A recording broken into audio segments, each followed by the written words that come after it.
Every day, we see the darker side of the world around us. We witness how people can hurt others in ways that are hard to understand.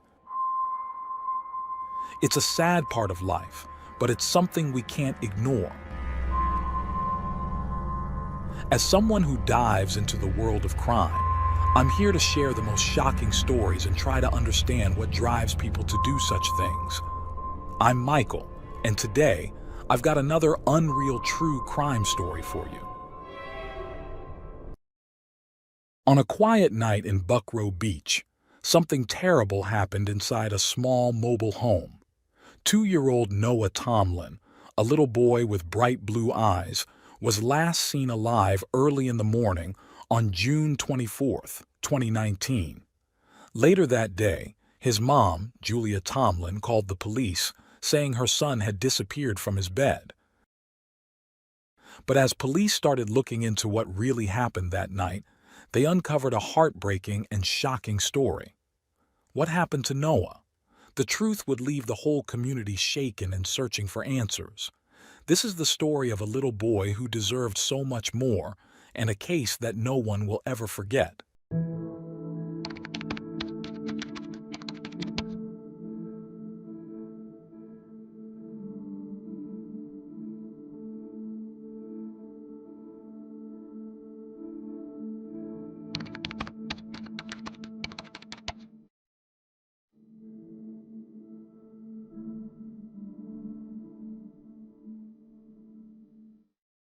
Noah Tomlin came into the world on May 2, 2017 in Hampton, Virginia, born to Julia Tomlin, who was 32 years old at the time.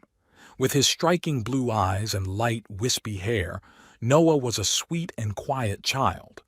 Family members described him as loving, affectionate, and the kind of boy who loved to cuddle. By the age of 2, Noah was living with his mother and 2 siblings in the Bayside Mobile Home Village, located in the Buckrow Beach neighborhood of Hampton.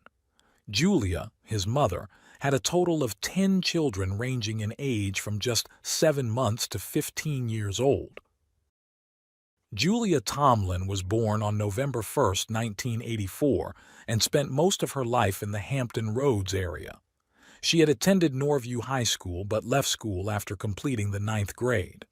Since July 2018, Julia and her children had been living in a trailer on Atlantic Avenue in Buckrow Beach.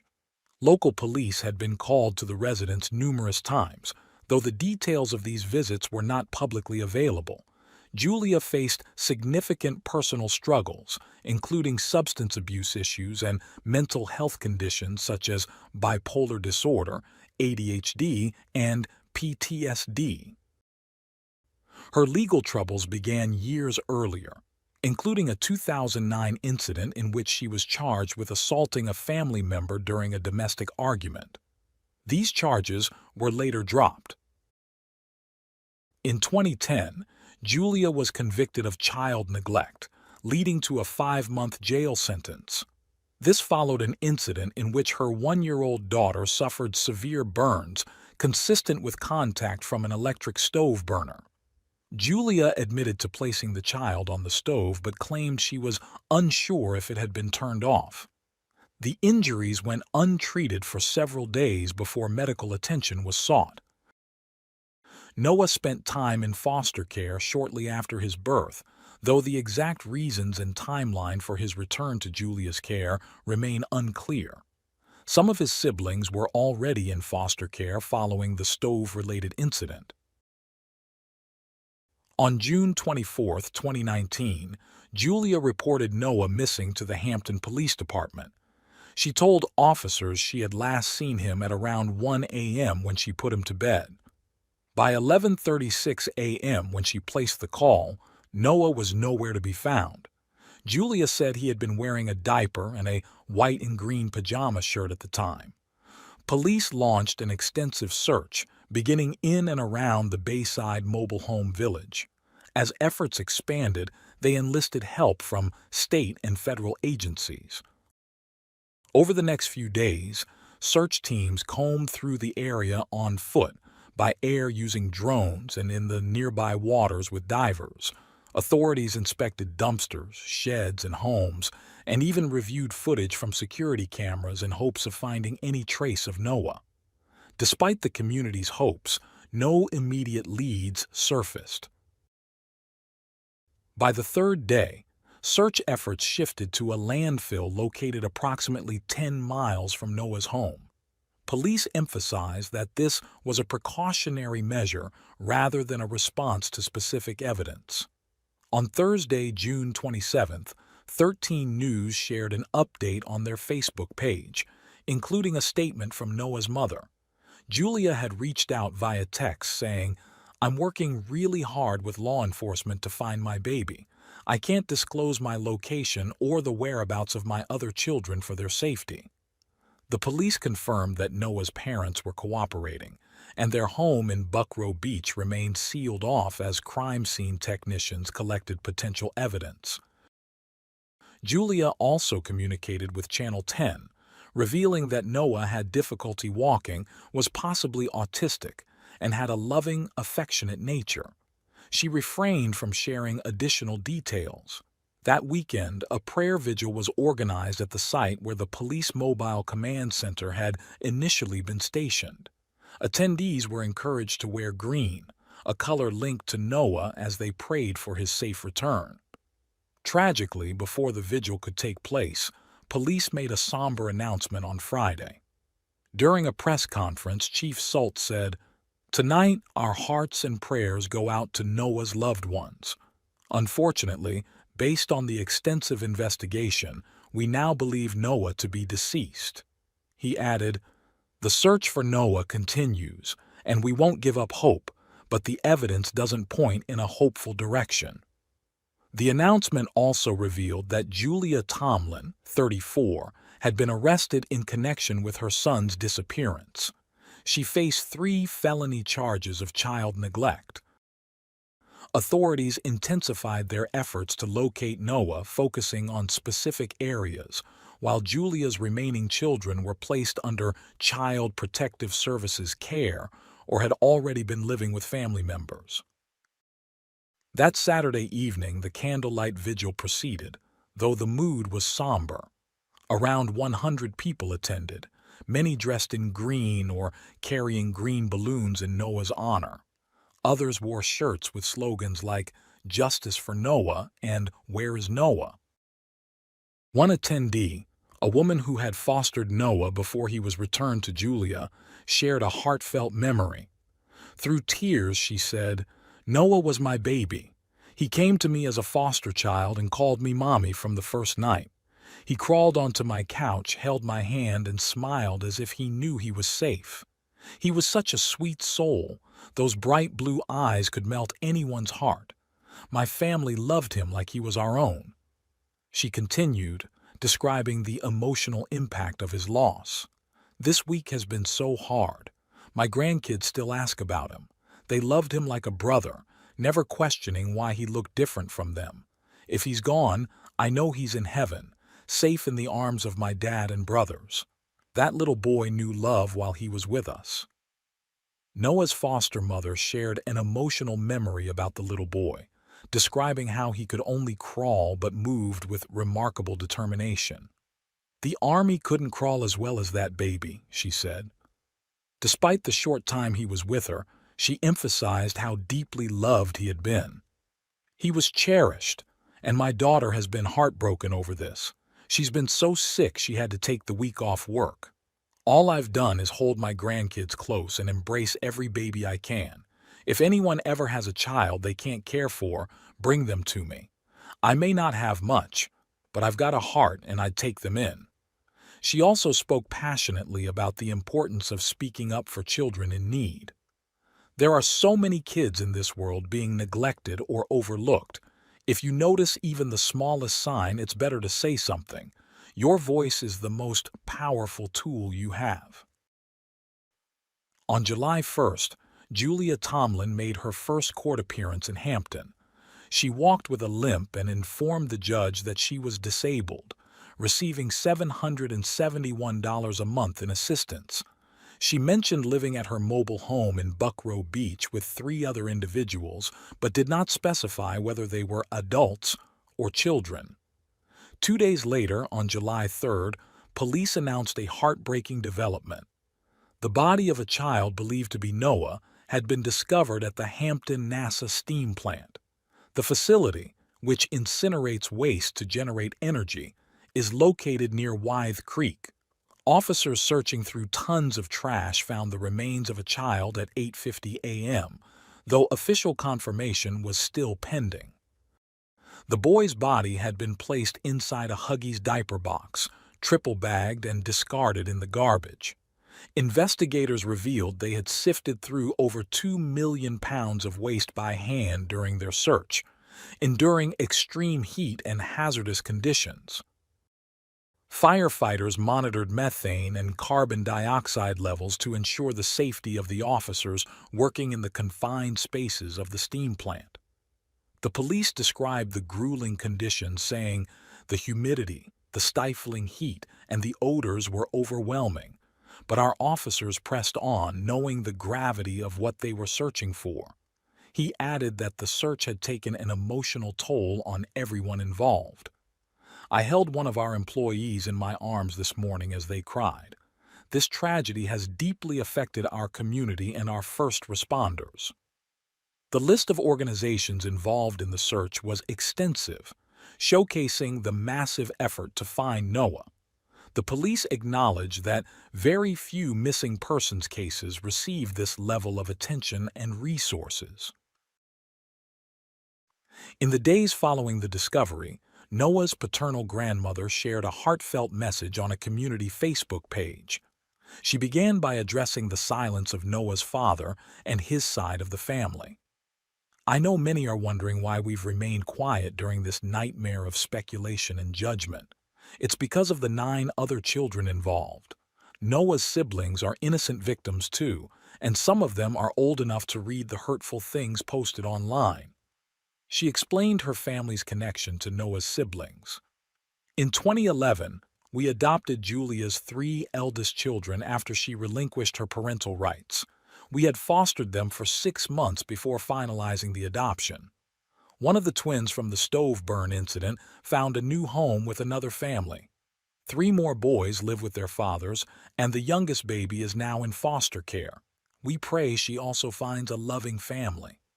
She pleaded for sensitivity in public discussions, saying, "Please think about the children before you post.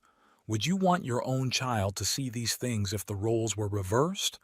This is a tragedy for all of us, and our priority is protecting these innocent kids from further pain." She admitted that the family initially held out hope that Noah's disappearance was a terrible prank orchestrated by Julia to upset Noah's father. They believed she might have hidden Noah as a way to retaliate against his father for changing his plans. Instead of visiting Julia on June 22nd after returning to Virginia from California, he had chosen to see his parents and older children first. Sadly, their worst fears were confirmed on July 3rd, when Noah's remains were discovered. She shared the grief that had enveloped their home, saying, "Our hearts are shattered, and the sadness is overwhelming. We are comforted by the love and support from so many people and hope that Noah's siblings can be the beneficiaries of this kindness." On July 10th, Julia was transferred to the Hampton Regional Jail. 3 days later, on July 13th, the Virginia Department of Forensic Science confirmed through DNA analysis that the remains found at the NASA steam plant belonged to Noah.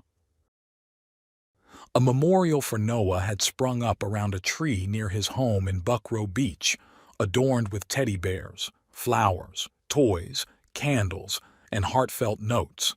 Tragically, the memorial tree caught fire just days later, likely due to candles being placed near flammable items on a windy day.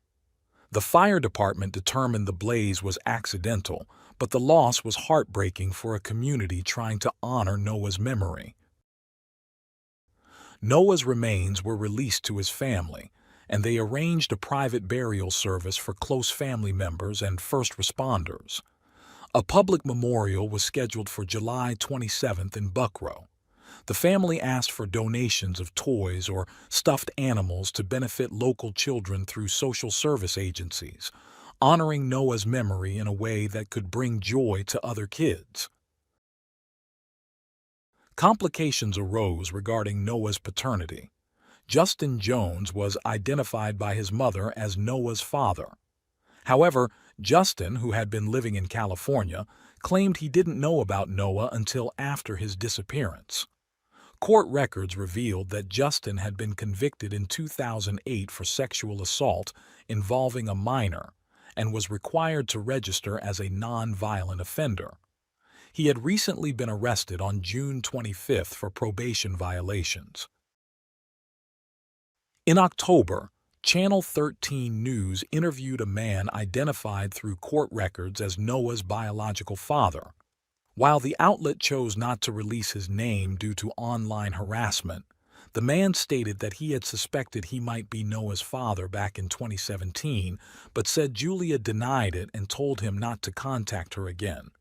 He shared his anguish, saying, "People blame me, saying I should have been there, but how could I have done anything if I didn't know he was mine?" After Noah's death, he took a paternity test and expressed anger over the situation. "If I'd known, I would have fought for custody. Her drug use was why I stayed away after we broke up, but I would have stepped in for Noah." On October 31st, it was announced that Julia was being charged with homicide and unlawful disposal of a body.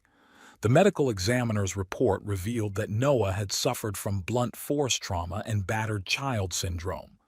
His autopsy showed multiple fractures, including severe injuries to his skull, which were determined to be the cause of death. Additional injuries indicated consistent violence. The announcement brought fresh waves of grief to the community, which had rallied to support Noah and his siblings. The details of Noah's short life and tragic death served as a stark reminder of the importance of vigilance and compassion for children in vulnerable situations. Despite the heartbreak, those who knew and loved Noah vowed to ensure his memory would not be forgotten. When Noah's remains were discovered, his body was so badly decomposed that only his liver and left leg were identifiable. A forensic anthropologist had to assist the medical examiner in reconstructing his fragmented bones. The prosecuting attorney described the severity of Noah's injuries. The type of trauma this child suffered was comparable to falling from several stories. His abuse was so severe that his bones had stopped growing. There was evidence of that. It's clear that this child was tortured. He emphasized that justice meant holding Julia Tomlin fully accountable. "She should never hold another baby again," he said. The autopsy also revealed prior injuries, including a fractured jaw, a fractured rib cage, and evidence of shaken baby syndrome. Noah's growth had been stunted, and at times he had stopped eating due to extreme pain. He explained, "The pain was so intense that it would have been too much for him to eat." Julia faced additional charges of child neglect for her two other children, aged 8 months and 3 years, who lived in the same home. At her preliminary hearing in December, 14 witnesses testified against her. One of these was the FBI special agent who interviewed Julia on June 28th, 5 days before Noah's body was discovered. During the interview, Julia initially claimed that Noah had drowned and hit his head while in the bathtub. She said she attempted CPR before moving his body to a bed, where she realized he was dead. However, she later recanted this statement, saying she had made it up to prove a point. Julia then admitted to placing Noah's body in an empty diaper box, wrapping it in trash bags, and asking a friend to dispose of the package. She insisted that her friend didn't know what was inside. This confession led investigators to focus their search on local landfills. Another witness testified that he was the father of one of Julia's other children. He admitted to delivering drugs to Julia the night before Noah was reported missing. He stayed at her home for a while after delivering the drugs to visit his child and said Julia was the only adult present. He saw Noah in the living room with two of his siblings. Julia later confessed to the FBI that she had used drugs that night. Another witness stated that on the same day, he had brought his daughter to meet Noah due to questions about paternity. When he asked to see Noah, Julia told him the toddler was asleep. He asked if he and his daughter could peek into Noah's room without waking him, but Julia repeated that Noah was asleep. Prosecutors suspect that Noah was already dead at this point. An officer involved in discovering Noah's remains also testified. He described the gruesome scene, saying the sight and smell were so overwhelming that he had to step away from the area. The testimony painted a devastating picture of the final moments of Noah's life and the conditions surrounding his tragic death. The search, though exhaustive, was only the beginning of a long and complex legal process. Julia Tomlin's trial, initially scheduled for March 2020, faced repeated delays. The defense requested a psychological evaluation, and in July of that year, a judge deemed her fit to stand trial, rescheduling it for April 2021. However, the appointment of new public defenders caused further postponements. The circuit court judge eventually removed the defense team, citing unnecessary delays, and appointed a new attorney, which again pushed back the trial. In December 2021, unexpectedly and without a plea deal, Julia pled guilty to second-degree homicide, one count of child neglect, and concealing a body. The prosecuting attorney was prepared for a full jury trial in January 2022, but had to proceed with the plea instead. During the court proceedings, he reiterated the inconsistencies in Julia's statements. She initially claimed Noah had drowned after being left unattended in a bathtub while she was under the influence of drugs. She later admitted to placing his body in a Huggies diaper box, wrapping it in trash bags and asking a friend to dispose of it, asserting that the friend didn't know what was inside. However, he stated the autopsy contradicted Julia's account. Noah's death was caused by blunt force trauma and battered child syndrome, not drowning.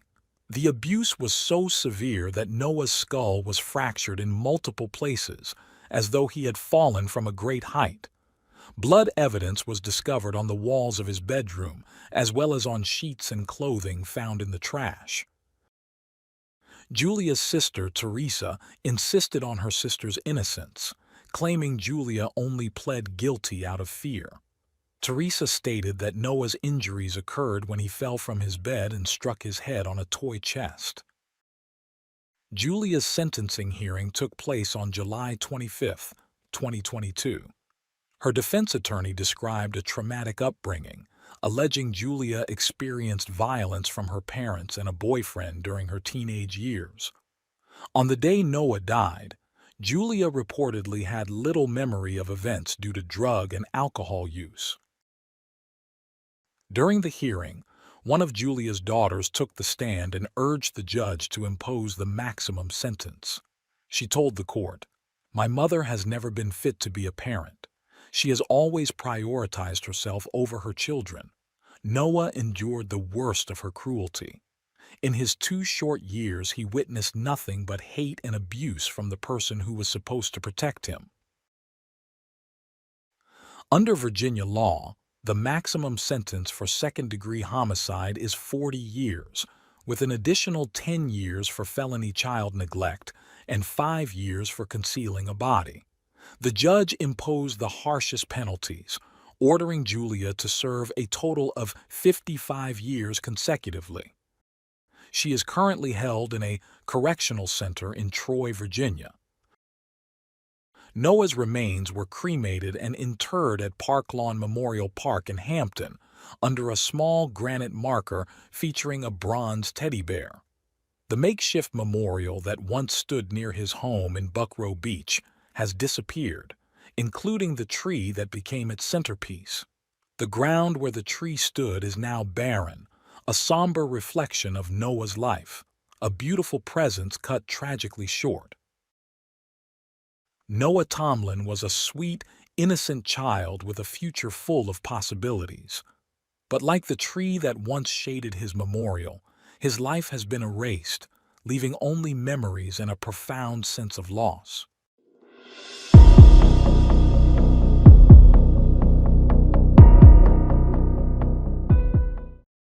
Thanks for tuning in to Unreal True Crime.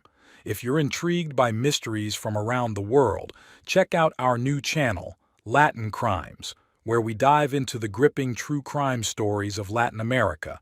Don't miss out. Subscribe now for more thrilling investigations.